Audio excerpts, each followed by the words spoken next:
this panel of transgender advocates, experts, and most importantly, some real life trans people for what we know will be a meaningful and impactful conversation about changing the game and transgender participation in sports. Emmy Award-winning filmmaker Michael Barnett's urgent and subsuming sports documentary illuminates what many have called the civil rights issue of our time: transgender inclusion in sports. Changing the Game takes us into the lives of three high school athletes, all at different stages of their athletic seasons, personal lives, and unique paths as transgender teens. Their stories span across the US, from Sarah, a skier and teen policymaker in New Hampshire, to Andrea, a track star in Connecticut, openly competing on the girls' track team, and Mac Beggs, who made headlines when he became the Texas state champion in girls wrestling as a boy. Changing the Game made its streaming premiere on June 1st as a Hulu original documentary and is now available nationwide. Critics and audiences are raving about the film's ability to invite viewers into this intensifying conversation, illuminating the realities these transgender teens face and the communities affected. Today's panel conversation and open Q&A, that's right, drop your questions in the chat, save them for the end. You can raise your hand, we'd love to get you on screen. I know some people have dressed up for the occasion. This conversation will give you an opportunity to hear from trans athletes in the film, national policy leaders, local heroes, and more, to learn more about what we can each do in our own families, communities, and states to become better allies to transgender kids. Joining us tonight, we've got Ann Lieberman, they, them pronouns, the Director of Policy and Programs at Athlete Ally. Thank you so much, Ann, for being here. We've got Alex Schmitter, he, him pronouns, a producer for Changing the Game and the Associate Director of Transgender Representation at GLAD AA. Jordan Lexton uses they, them pronouns, a lifelong member of Central Synagogue. And of course, we're so excited to have Andrea Yearwood, she, her, a trans athlete and the film subject. Thank you all so much for being here in community with us tonight. Before we hear from our panelists, however, Raleigh Hilly Haber from Central Synagogue will open and ground tonight's conversation with a quick reference to some Talmudic text and plant some seeds for what will lead us on our journey this evening. So to you, Rabbi. Shane, thank you so much. And thank you all so much for being here tonight as we kick off Pride Month at Central. If it is your first time learning with us at Central, welcome to the community. A very special thank you and welcome to our panelists, Shane, Jordan, Ann, Alex, and Andrea, who I'm very starstruck to see right now. Thank you so much for being here. I loved your story. Thank you also to the teams at Athlete Ally and Changing the Game, and especially to Central member Joy Bunson for pulling us all together for this event tonight. And thank you all for helping us to sharpen and deepen our thinking about the relationship between gender, religious, and communal identities. As a Jewish people, our ever-evolving identity is composed and shaped on the pages of history and literature, captured in writing and narrated by our most sacred texts. In the beginning, we are spoken into being, one facet of a world created by divine utterance. We are the children of rupture, a people born in the moment Sarah and Abraham leave the land of their birth and set out in search of a divine promise. Our name comes later, revealed and won in a night of transformation and transition. On the bank of the Jabbok River, Jacob wrestles with the divine being. From nightfall to daybreak, the two are locked in what Rashi, a medieval commentator, describes as both embrace and struggle.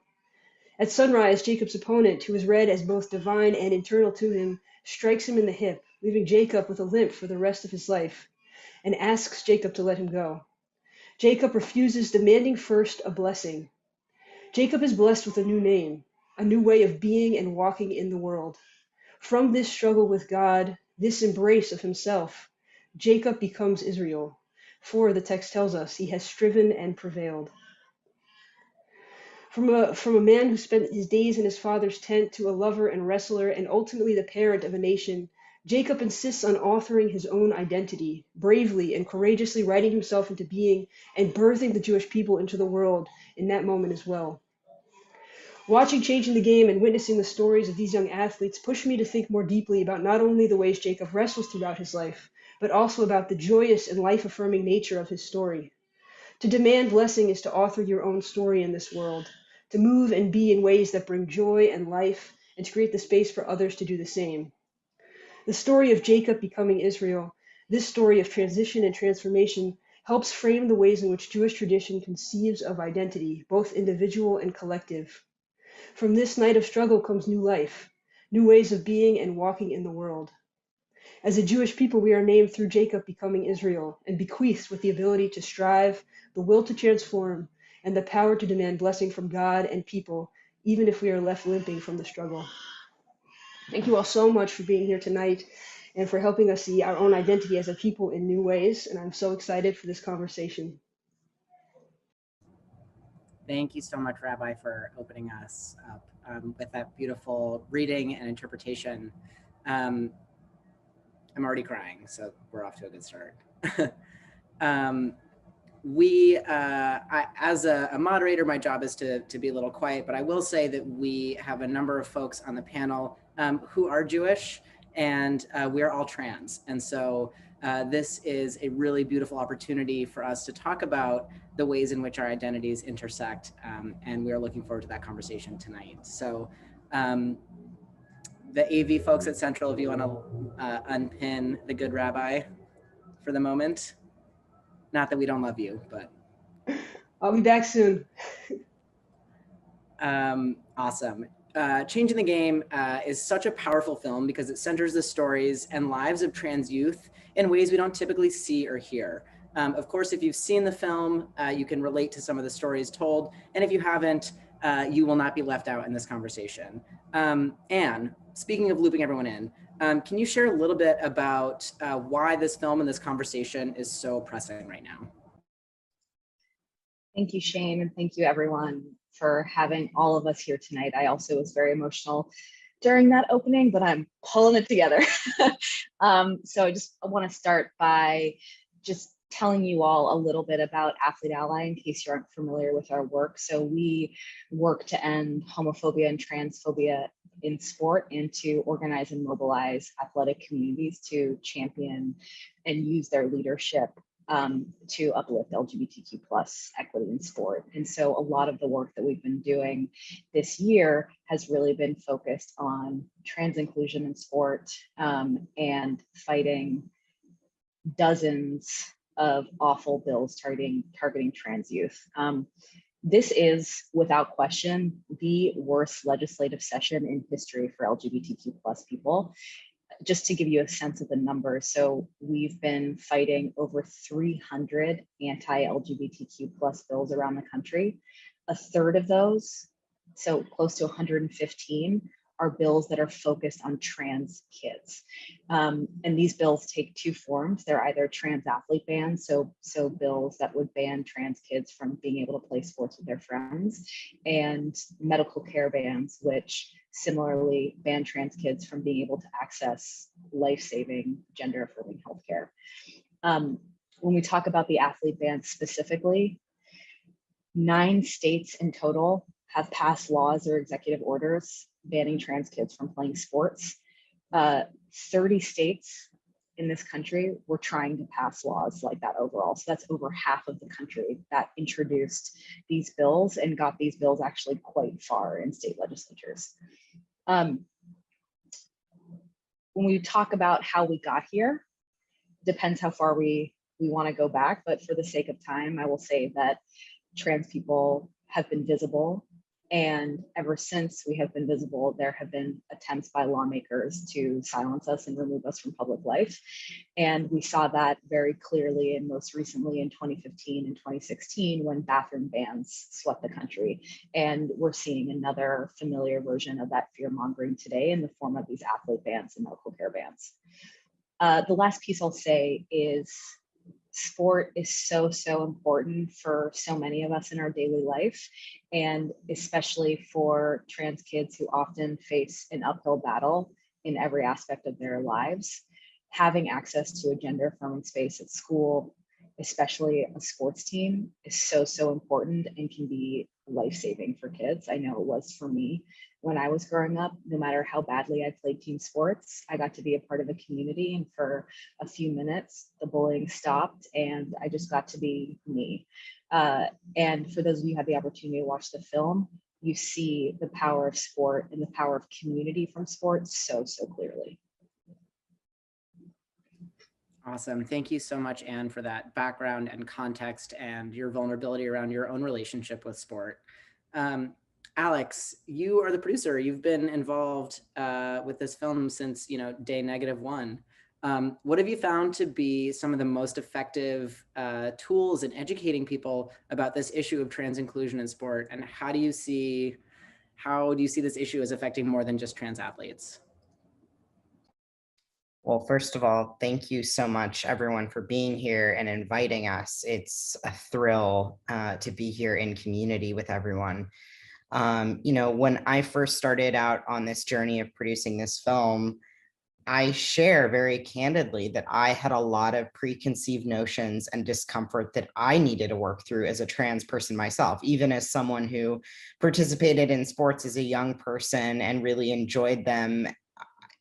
I just hadn't thought about how valuable and impactful it was to be able to be a part of a team. And so I had to move through a lot of my own discomfort in producing this film. And as I started interrogating why I was so uncomfortable, it really was illuminating to me to understand where that was coming from. And it's because there is hyper focus on one specific and singular narrative about trans inclusion in sport, which is that we only hear about trans athletes when they're winning.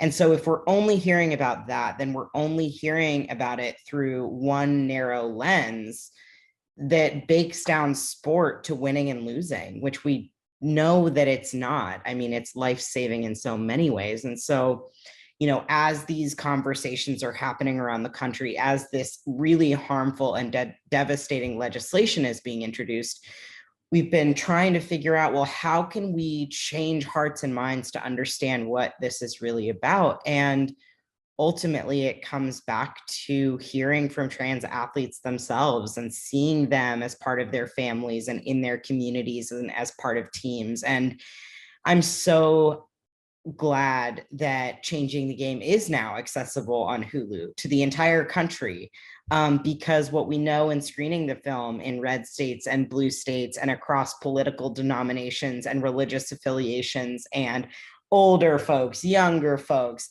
everyone across any kind of line that may be set in the sand, is that the overwhelming reaction when you get to know these young people and their families is you see them again as kids.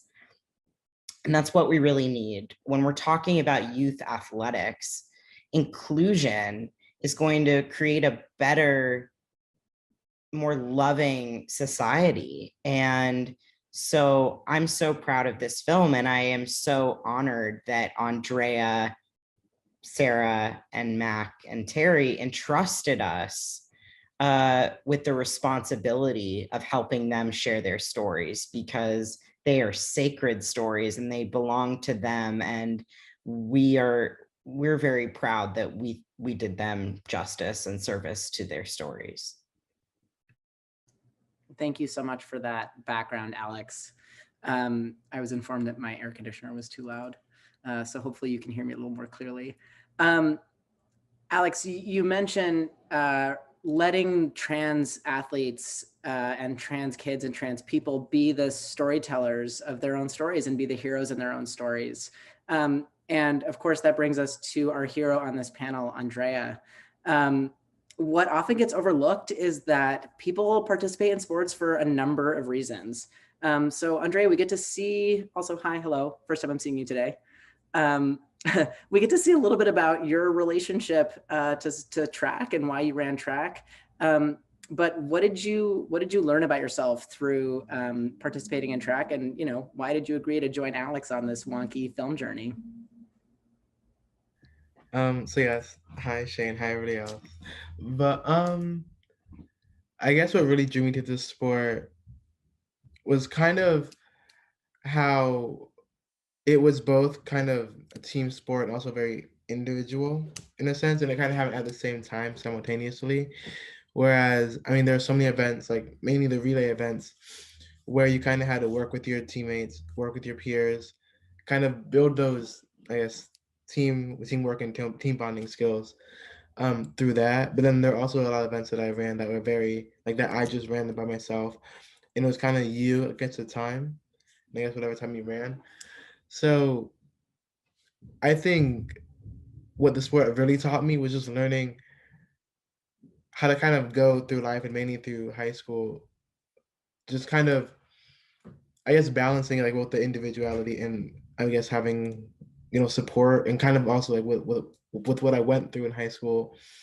It was great to have my teammates there again for that support, to be able to just know when to cheer me up when I guess the media can be getting a little like too much at times. They were always there, a huge support system. But I think I just learned again just how to like kind of deal with things myself. But then also, reach out to family support when I need it. Awesome. Thank you so much, Andrea. And thank you so much for telling your story in the film. And of course, all of the, experiences like this where we get to hear you tell your story again in real time is just so wonderful and powerful. So thank you. One of the things you touched on is the sense of community and of being with people and being able to share things. Jordan, I would love to hear from you about your experience in the Central Synagogue community. You have kind of grown up at Central, and I would, what was it like at Central, and specifically to be both trans and Jewish, and how has that interplayed for you and that experience of coming out?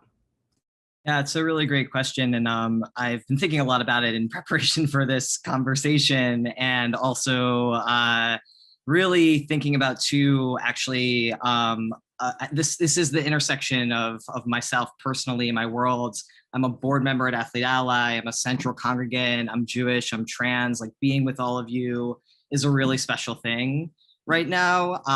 And I also was thinking about this sermon by one of the Central Synagogue rabbis a few years ago, Rabbi Ari Lorge, and he talked about this idea of an invisible legacy, like not necessarily the monuments or the statues or the things that are named after you, but this sort of unknown interactions and daily engagements that leave and change and kind of shift the alchemy of an environment or of people.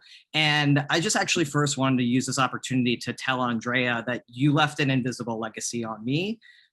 You were you and Terry won the Action Awards a couple of years ago at Athlete Ally's event, and it shifted me and moved me to try to become a board member of this organization. And so, also there are members inside this community screen right now. As I mentioned, my mom, my aunt's here, my wife's here. They're members of the Central congregants and community that in their everyday interactions and engagements are creating and contributing to shifting that alchemy and building that environment that's leaving an invisible legacy. And so I think we're going to talk a little bit more about what people can do moving forward, but I also just wanted to say that those interactions matter and they're invisible.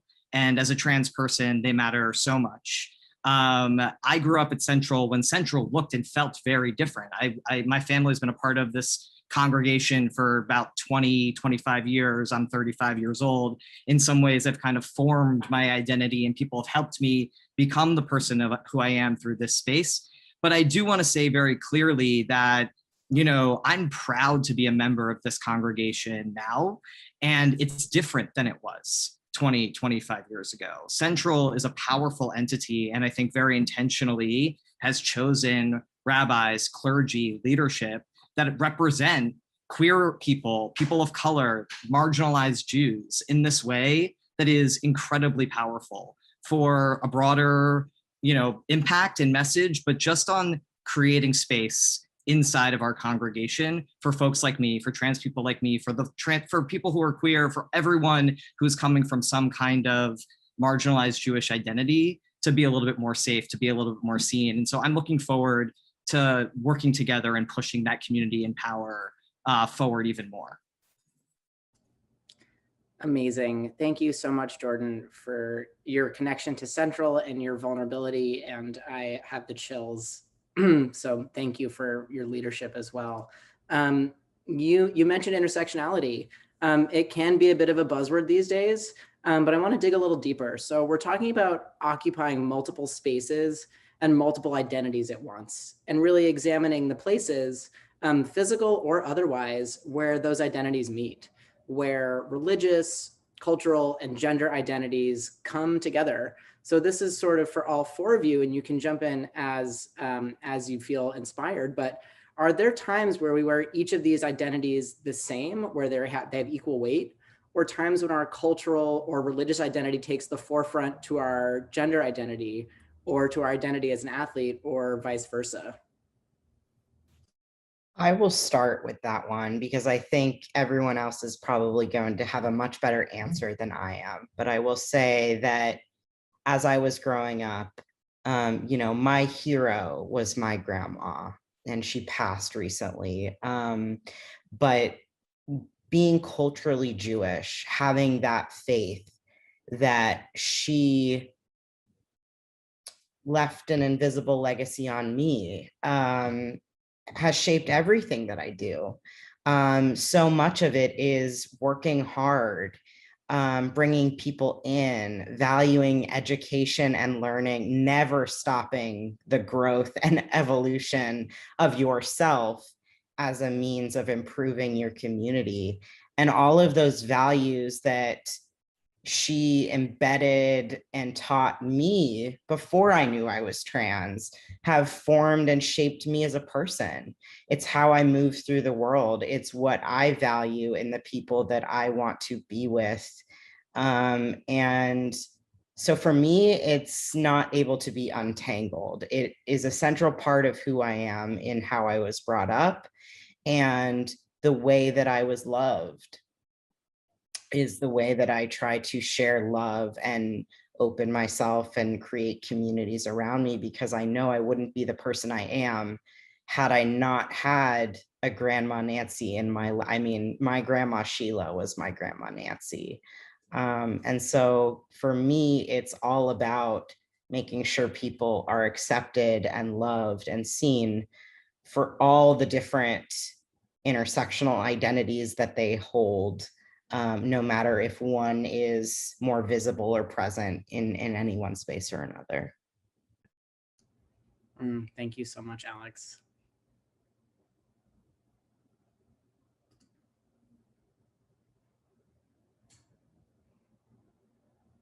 And I might pitch this over to you, yeah.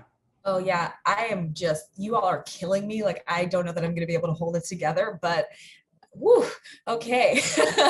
But it's okay. We can show our emotions. So this question, actually, oh Lord, sorry y'all. I'm getting very emotional because I see that my parents are on the call. And this story has to do with my dad, and I might not be able to get through it, but I'm gonna try.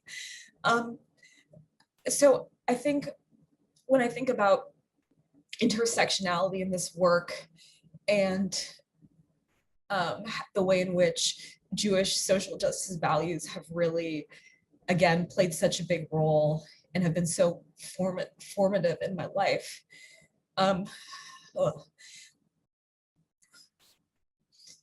I think about, there's one of my favorite civil rights activists, Fannie Lou Hamer, is known for having said, "Nobody's free until we all are free." And that is something that I learned very on in high school. I went to a boarding school for a year, and it was a really, really tough experience for me. There weren't a lot of Jews, there weren't a lot of people of color. It was a very homogenous group. One of the students in my class woke up one morning. He was a young Black kid, and he woke up and there was a noose on his door. And I was beside myself that something so horrible, something so racist and disgusting could happen at this progressive school. And, obviously looking back now, I know how naive I was, and how how much my privilege as a white person kept me sheltered from the horrors of what Black and brown America has been used to since the founding of this country. And I remember organizing students, and I called my dad, and I was crying kind of like I am now.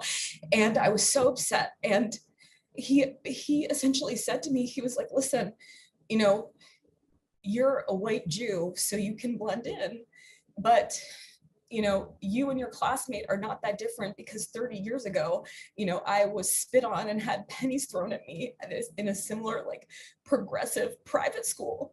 And, his message was that, like, if we don't stand up for everybody who's being oppressed, then we're not doing our job in this world as advocates, but also as Jews. And so that was a very formative part, sorry, of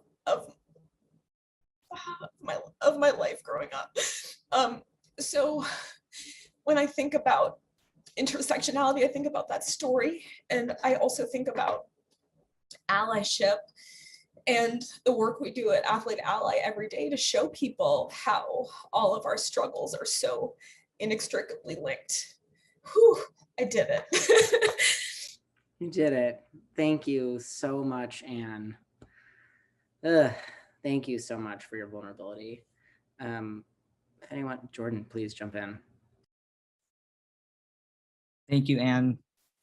I think we talked a little bit pre-panel when we were just, thinking about this conversation too, about the Jewish concept of tikkun olam and healing the world. I think about the difference between tikkun olam and tzedakah a lot. One being in feeling a little tzedakah feeling more transactional and being a little bit more tied to some of that, the inequities of power dynamics giving to folks and folks receiving, versus tikkun olam, which has, from my standpoint, so much to do with like healing and creativity, visioning for a different, stronger, more connected, more intersectional, more just world. And so I think when I think about my identity intersection as a Jewish person, as a trans person, I think about that healing, and I think about that creativity and that visioning and question asking, quite frankly, being comfortable with asking more questions, following up with more questions, wanting to know the root and the why, and being standing in some confidence to push back against what is stated as status quo in that search for a more healed, more creative world. And I think trans people are super, super creative, are existing inside of one world in multiple different planes and spaces. And so that is definitely at the core of where I feel my Judaism and transness are touching very, very deeply. Thank you so much, Jordan. Okay. I guess for me personally, when I think about kind of my own intersectionality, it's more kind of like in the eyes of kind of like race, and how me being Black kind of impacted what I went through in high school. And I mean, I know for me in the very beginning, I didn't pay that much attention to it, because I mean, again, all I really wanted to do was run, so I just kind of focused on running. And then, I mean, I remember at one point, I think it was like my sophomore year, my mother had pointed out to me that they started saying like, kind of like just like these like two Black girls, or like kind of emphasizing Terry and I's race a lot more than they had been in previous years. And I mean, I tried not to let it like kind of get to me, but after a while, it kind of felt like, I don't know, this all felt very intentional, and just kind of felt like jabs, kind of just like just intentionally being, I don't know if this is like doing too much, or kind of like racist, or just intentionally trying to hurt us. And I think that kind of affected my response to what I went through as well, because I mean, there have been plenty of times where I've wanted to like respond to someone's comment or tweet something that someone had said, and oftentimes I didn't. I think just so that I couldn't be labeled anymore as like the angry Black girl, or just other stereotypes that kind of exist within our community. And I mean, I know Terry and I had spoken about it together, and I'm to her credit, she didn't care. She just said whatever she wanted, when she wanted. But I mean, I applaud her for that. But I just know that I was very scared of like what I said and very cautious about what I said like during interviews or during speaking engagements, just because I didn't want to further be labeled as something that I wasn't. Just for them to have like kind of a one up on me, I guess. Thank you so much for sharing and being vulnerable, Andrea. Ooh, this panel, y'all are hitting us in the feels. Thank you so much again, all of you, for your courage and your bravery and your vulnerability as you armor up against the world in various capacities. And likewise, thank you for shedding that armor with us tonight. It is truly an honor to be in conversation with you all. I need to just do this for a second. I have chills like up and down my body. We're gonna change gears just a little bit. We see two really powerful subplots in the film, trans joy and resilience, and the impact of allyship. So what it looks like to have supportive and loving family and friends, not unlike the community here at Central or in other congregations, two narratives that are largely missing from the national conversation, where trans kids are being vilified and politicized. So I want to change gears a little bit, and I want to talk about trans joy. So much of the rhetoric that is happening in the news right now is awful, terrible things, and we get to control the narrative in this space. And so I want to talk about trans joy, which we see so much of in the film. So we have a panel of trans people. Tell me about your trans joy. What are you looking forward to? What future are you hopeful for and helping to achieve for trans people? I will start. My joy is not trans. My joy is in getting to be myself and do the things that I love. And so where I find the most joy is I'm a very boring old man. I mean, I look like this, but on the inside, I feel like I'm 80 years old. All I want to do is drink iced teas and, sit with my friends on a porch somewhere, hopefully with air conditioning inside. But I think what brings me so much joy is being in community and conversation like this, being vulnerable, opening up, not being afraid to misstep or be called forward. I think what I'm really hopeful about is there being more and more people who want to engage in this kind of introspective, self-growing work, because the better we are as people to ourselves, the better we are out in our communities, out for other people. I mean, it was the moment that I accepted myself and chose to love myself that I became a better brother, that I became a better son, that I was shedding that shield that had made so much distance between the people that I really wanted to connect with. So I'm hopeful, because as this film has come out, as I continue doing the work I do as a storyteller and at GLAAD, I see minds opening, I see hearts opening, and I see that willingness to do and be better. And we get to follow the leads of people like Andrea, who are out there being themselves. And I just so wish that I had that certainty and confidence when I was growing up. And I think it will only gain as we keep going. Thank you, Alex. Jordan. So important to lean into that energy and that momentum. I mean, watching this film was very emotional for me. And I thought about just like, man, trans kids are going to make sports so much better. Like if we can just get into and through these policies, the legislation and everything, like trans kids are so creative, so connected, so courageous, so they're just going to make sports so much cooler and different. Yes. And amazing. And it's like, if we could push ourselves to get to a place of that expansion, I'm so excited for it. I grew up an athlete. Sports are so important to me. I haven't been able to figure out how to play them. I don't know how to play soccer, like on what team and what leagues, how to really fit into that space. And you know, and I'm 35, but like just the future of what sports is going to look like with the leadership of trans kids, I'm excited for it. I'm ready for it. Thank you, Jordan.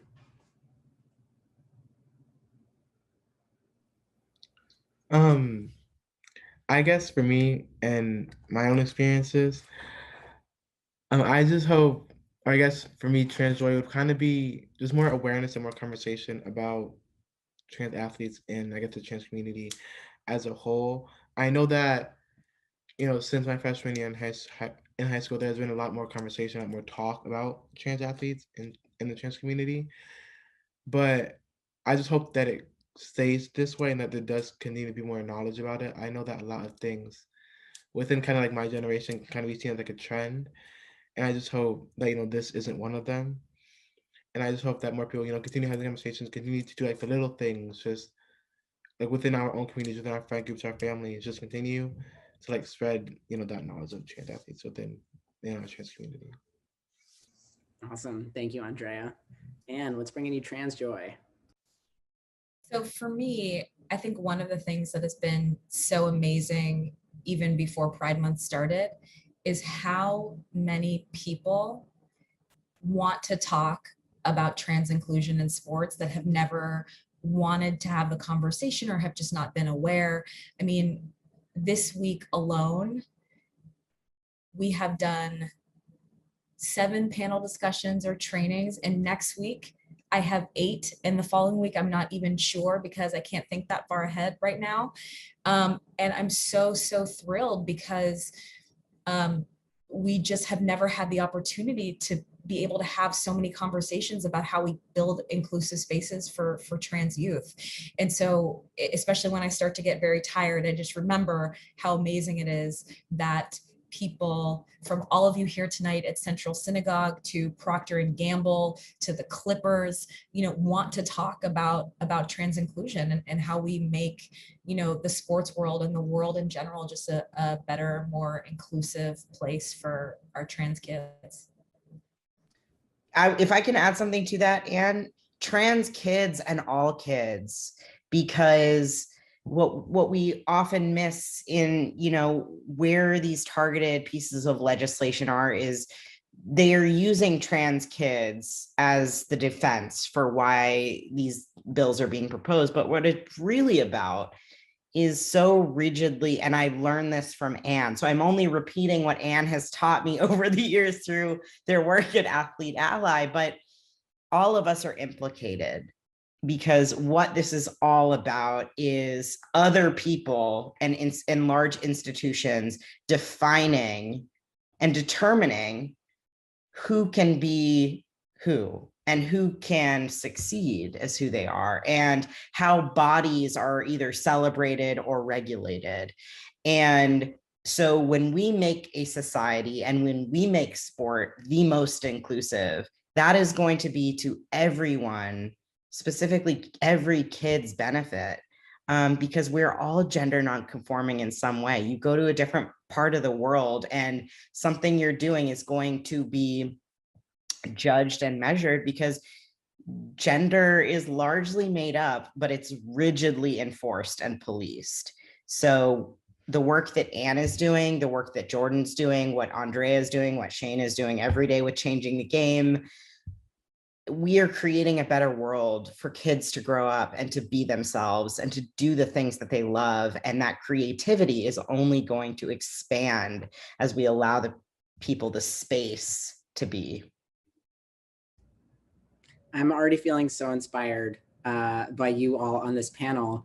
And we're not done yet. In fact, we are going to pivot because I want to hear from some of our participants, some of our audience members. So here's how we're going to do this. Y'all have access to the chat. If you've got questions, you go ahead and drop them in the chat. We will read them. If you're watching this on Facebook, someone is monitoring the Facebook comments.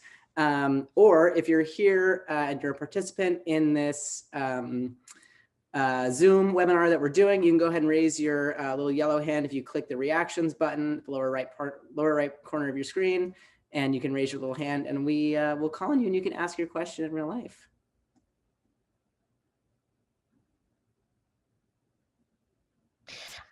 I'll ask the first question. Yeah. Shane, what has been the most emotionally fulfilling part for you of this journey so far? Are my parents texting you? One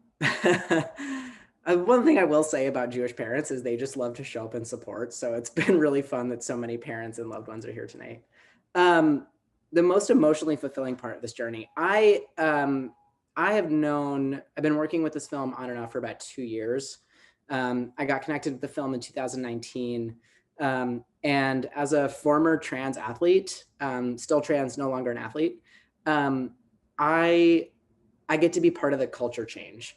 Alex and Andrea and Sarah and Terry and Mac made the film, and I wasn't around for that, but now I get to help tell their stories and sort of give you a megaphone for the work you've already done, and engage folks in these capacities to think about, oh, have I met a trans person? I don't know if I've met a trans person. You know what? I never actually thought about like why I would want my kid to participate in sports, or like Jordan, and frankly myself, like I'm in my 30s. I just want to play sports, and I don't really care who wins, but I want to be part of a team again. And what does that look like? And so the most fulfilling part of this is getting to have these conversations. And if we do our job correctly, you all will continue having these conversations afterward.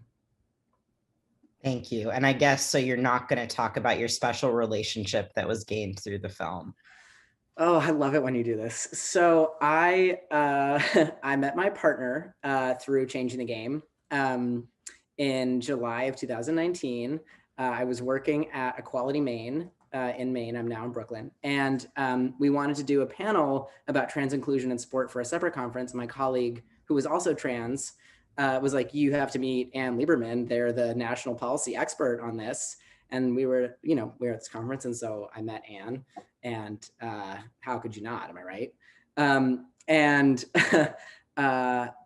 I am so fortunate that I'm so grateful that this film have brought me to work that I love, and to a partner that I love, that I get to do this work with. So I was actually gonna bring you a Kleenex like in the other room at one point.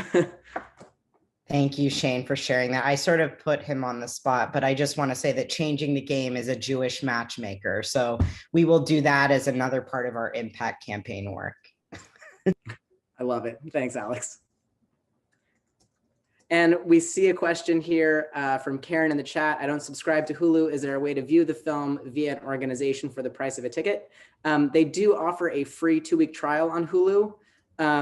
The caveat to that is if you are outside the country, Hulu only has rights in the United States. So I will drop my email in the chat, so my mother can send me an email from outside the United States about how to view the film. But they do have a free 2-week trial, so you should be able to log on, or you can borrow someone's. Oh, Mara, here's what I'm gonna do. We're gonna go ahead and pin you. Oh, someone's already doing it. Fantastic. All right, jump on in. Hello. I'm actually Jordan's aunt, and I have so many emotions right now going on, and I have so many thoughts, and I'm just going to try to get some of this out. So growing up with Jordan, obviously, I know what a huge part sports had played for them. And I'm curious about young children in sports. You guys are older. You're in the throes of your either already trans or in the throes of your transitions. And I just, I applaud all of you, first of all, but to be true to yourselves. So my question is, I live in a community that is probably the most cookie cutter community in Westchester County that you can grow up in. I have a gay son who grew up in this community, and he was the one on the softball team sitting in the corner playing with the grass and sort of watching the ball go by him. And of course, we put him in that because that's what you do. You play, you know, you're a boy, you play on the baseball team. So my question is, how do you go about educating people in a community like, and I'm not going to say it's not a open community. I believe that, you know, it's a community filled with people who have the capacity to be open. But you're dealing with, like I said, a very tradition. I don't even know what the word traditional, that's not even the right word. But so I guess my question is, how do I, who pretty much has one foot out of this community, but how do I try to educate, go to the community and try to support these young children who are obviously just becoming aware, or might be very aware, but afraid, to encourage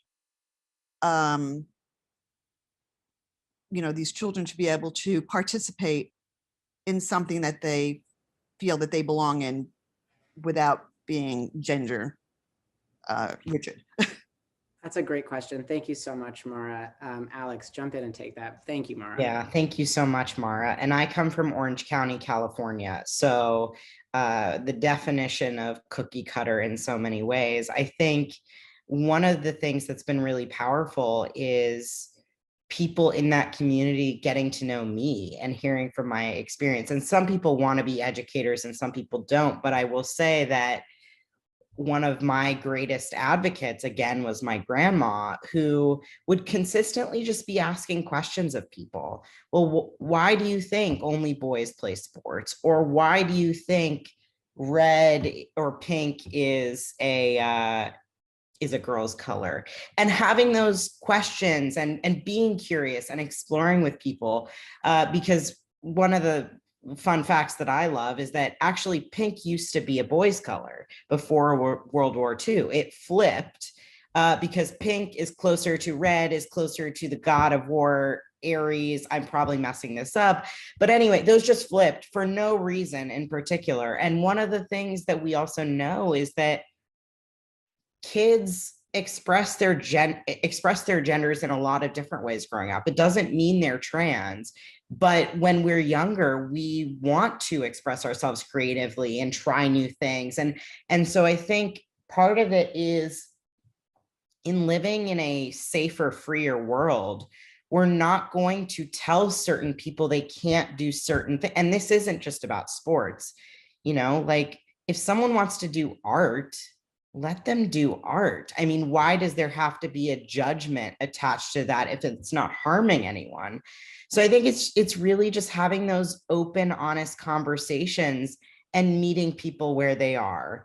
I know that, again, growing up in Orange County, a lot of people didn't know another trans person. They didn't even know, as I was growing up, I was a gender nonconforming lesbian. That's how I identified. And so I did a lot of that, just getting to know them, for them to get to know me. And a lot of preconceived notions were just shattered because we were approaching each other as human beings with feelings and backgrounds and histories and experiences. And so even you, Mara, sharing how you're coming into this conversation, the thinking and the questions that you've been asking yourself, that's going to move people to create malleability, at least in their minds and their hearts. It may not move them to be an activist or an advocate, but movement is positive. Movement means growth. So you're already doing the work, I think. I couldn't agree with Alex more. And I just want to add that I cannot tell you what an incredible tool the film is itself for education. So if you want to say to administrators in your area, hey, this film just came out on Hulu. Why doesn't everybody come over and we can watch it and talk about it? Now we can finally do that. Hopefully it's safe to be inside. But it is such a great conversation starter that can then be a segue to, hey, do we have a trans inclusion policy in our district? Like, can we look at the best practice policy? Maybe we could implement it. And because then when a young trans kid is looking to play sports, they know that they're able to, because there's an inclusive policy in place. But I do really think, to Alex's point, meeting people where they are and also using the film as a conversation starter and a resource is such a great way to start moving people to open their minds. Awesome. Thank you both for your responses. I will point out too that Anne and the folks over at Athlete Ally are writing those policies. And we are going to send out a one-sheeter most likely tomorrow because Dad's tired, with some follow-up information about how to get involved and how to find some of those policies. We did have a question in the chat that I'm going to go ahead and read out loud. What is a good reply? This is from Peter Bloom, or Blum, sorry about that. What is a good reply when told that including trans kids makes it unfair competitively as muscle structures are different? This feels very hateful to me. Peter, samesies. This feels like an Anne answer for me. Yeah, I was actually going to say, I think, Andrea, in the film, you answer this question so well when you say, I'm a girl, why should I play sports with the boys? And I think this question is really hateful because it doesn't really take into consideration how complex the idea of competitive advantage is. But even beyond that, that's not even the point. The point is that all kids should be able to play sports with their friends, full stop. 99% of kids that play school sports are not going to go on to be Olympians or NCAA Division I athletes, and what we've seen in states across the country, and there's a fantastic article from the Associated Press, is that lawmakers in states can't even cite examples of trans athletes in their state, yet they're still passing these bills. So this is really a solution in search of a problem. And the other thing I will say, to quote the film, is Carissa, Dr. Niehoff says, or actually maybe it's your coach, Andre, I can't remember, but somebody says, well, why would we have a young student be a girl until 3 p.m. and then have them play on the boys team? That makes no sense. And it's also not good for any student's mental health or well-being, because it doesn't affirm their identity. So we really have to complicate this idea of fairness, because what is actually fair? And also, there is no evidence. I have read all of the books, all of the studies. We can talk, anybody wants to talk offline, but there is no empirical evidence that trans athletes have an advantage or are any better or worse than any other athlete. We are all very complicated beings. And if I could just add to that, again, learning, I'm just sharing all the knowledge I've gained from Anne over the years. I think for me, it was also about questioning and interrogating. Why do we celebrate Michael Phelps for producing less lactic acid in his body than other swimmers? And Serena Williams' body is constantly under scrutiny about what it is, how it looks, how she's showing up. So just asking those questions. Why is it that we celebrate that body and regulate or police or think more critically about another? And to Anne's point, what I love that is always brought up is that a lot of people say that trans inclusion in sport is a threat to girls and women's sports. And Anne will probably finish this for me because I will butcher it, but we also know that in all of the studies, all the credible women's sport equality organizations, they don't cite that as being one of the barriers for girls and women's sports. There are a number of different barriers.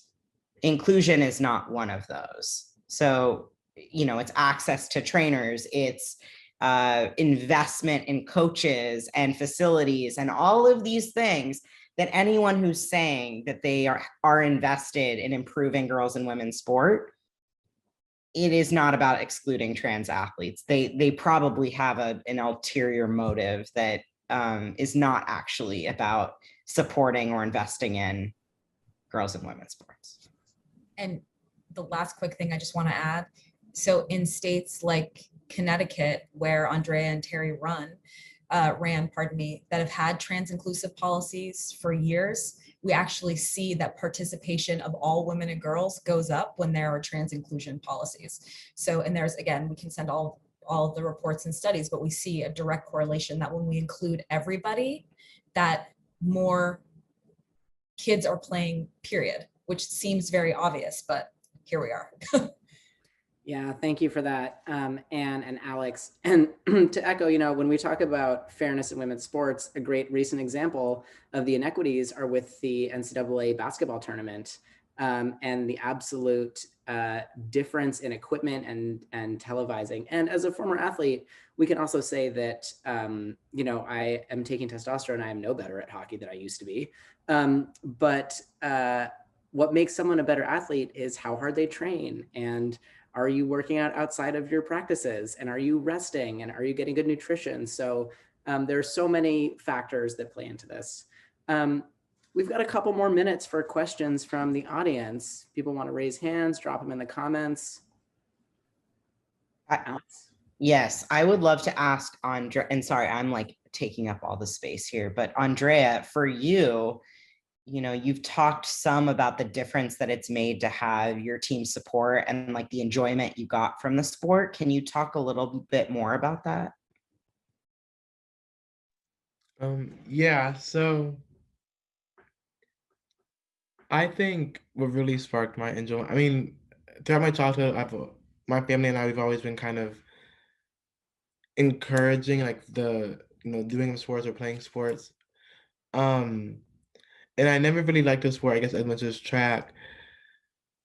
I think, again, just because as how it made me feel when I ran in practice or most times at meets, and just how like you really only have yourself to run against. I know there are obviously opponents when you're running, but kind of really only to focus on yourself, your own personal improvements, your own times. And I think that's what made it like really fun, where you didn't really have to necessarily compete against anyone if you genuinely like didn't want to. Like you could always just focus on yourself. And yeah, I think that's how it made track. What made me really like it, and then also again with my friends and their support within the sport as well. Awesome. Thank you so much, Andrea. Karen, I see your question, but we are coming up on time. So we are going to answer this in the follow-up email that we're going to send out. I am copying and pasting that into my little document.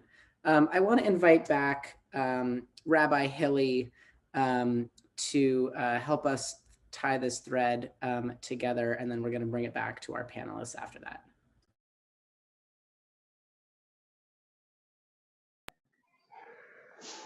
Hi, everyone. Thank you so much for that conversation. Wow. As you were speaking, I've been kind of, crying and so moved by everyone's vulnerability and courage. And we are so grateful to you for bringing your full selves to the Central community tonight and to this conversation. I was thinking as you were speaking of this poem by Yehoshua November, which I'll read for just a minute. It's called How a Place Becomes Holy. Sometimes a man will start crying in the middle of the street without knowing why or for whom. It is as though someone else is standing there, holding his briefcase, wearing his coat. And from beneath the rust of years comes to his tongue the words of his childhood.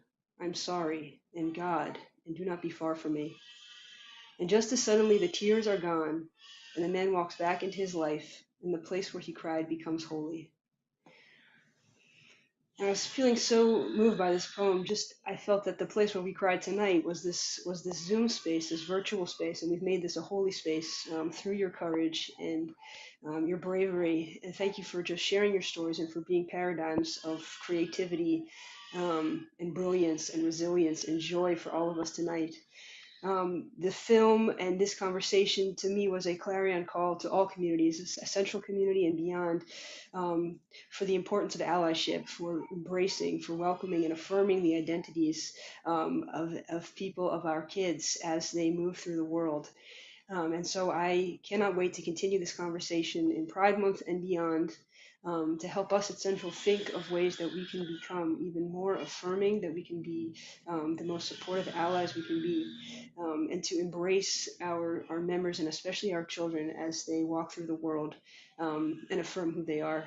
So thank you all for modeling that for us tonight and for opening this conversation. And I'm so grateful to you and so moved by the film. And if anyone hasn't seen the movie yet, it's absolutely stunning. So thank you on behalf of our clergy and our community for being here. Jordan, amazing honor. Thank you for being our hometown hero. But also thank you all so much for bringing this, and to Joy as well, Joy Bunson, for really organizing this evening. Thank you so much, Rabbi. You talk about allyship, and I'm going to use this chance to just pitch this one more time to our panelists. Again, Rabbi, thank you so much for your words, and really not a dry eye in the room tonight. I'm so grateful for your leadership, and I can't wait to come visit you in person at Central. But to our panelists, one of the pieces that I hold dear to my cultural Jewish identity is the belief in tikkun olam and in tzedakah, as Jordan mentioned earlier, the power to repair and change the world. So let's talk about allyship for the trans community. I'd love to hear from each of you one thing, one tangible action item that people can do after this panel tonight.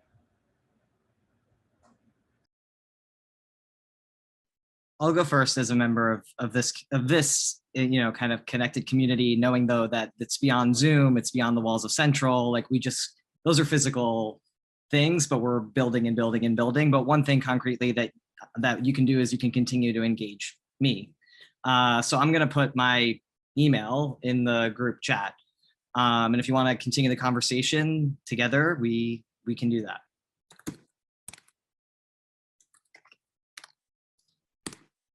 I can go next. Just want to say a huge thank you to everyone so much. This has been such an amazing conversation, and there are so really few opportunities where we get to be our full selves all at once. So thank you all for making this space tonight. So 2 things on my end. If you are moved by the film, send it to 5 people you know and ask them to watch it, and then tell them that you'd love to get on a Zoom call like this and have a conversation about it. The second thing is Athlete Ally. We have a lot of resources on our website. I would love if all of you joined our mailing list. We constantly are sending out resources. Our communications director is amazing, and she often profiles trans athletes who become our athlete ambassadors. So to keep learning, please follow us. And the last thing is I will also say, please follow our dear colleague and friend, Chris Mosier, on Instagram and Twitter, because what Chris does really well is put together action alerts in every single state where there are anti-trans bills, both athlete bans and medical care bans. And so no matter where you are in the country, you can stay engaged on this. So I will drop that in the chat. And again, I just want to express my gratitude for everyone here, and especially all of the panelists that I love and get to see often, but you all are amazing and you continue to inspire me every day.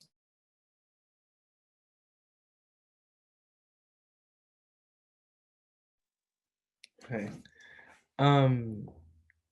I guess kind of as I alluded to earlier, just I guess in order to kind of something you can all do is just to kind of continue to have those conversations within your family, within friends, within those immediate kind of communities.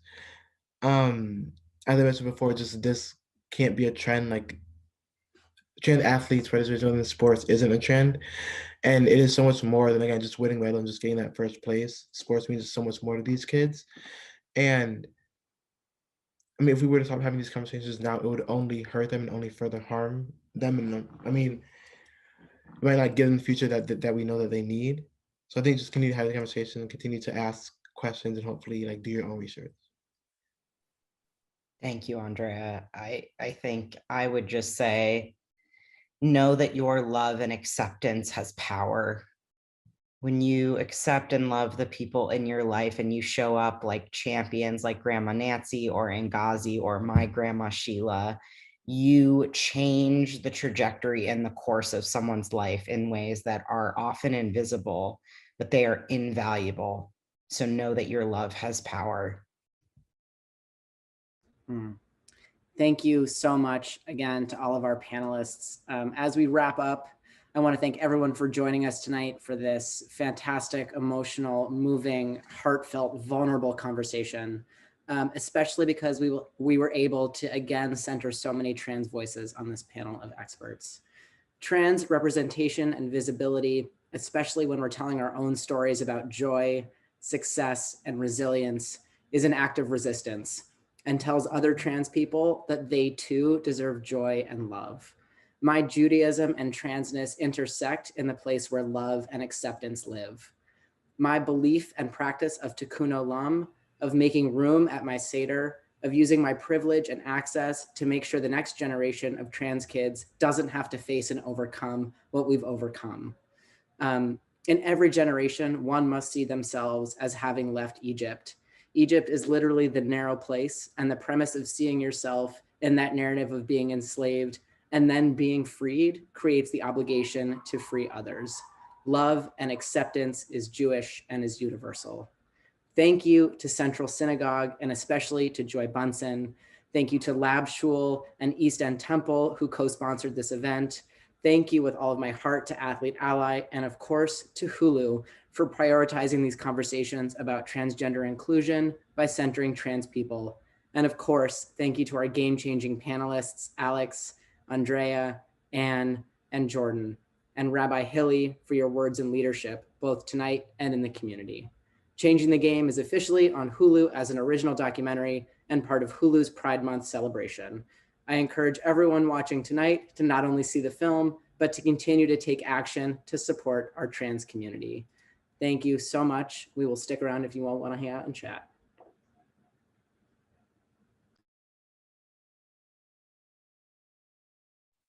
Oh, Alex wanted to take a selfie too, if that's of interest to anyone. Yeah, if we can unpin ourselves, I'd love everybody who's still hanging out. I mean, just seeing all your faces has made me so emotional. How do I remove the pins? I don't know. There's a way to do that. I think Andrea had technical difficulties. Andrea had to run, but No. I'm gonna take a screenshot. There we go. If I may. Are So we good? everyone who's still on, I'm about to take a screenshot.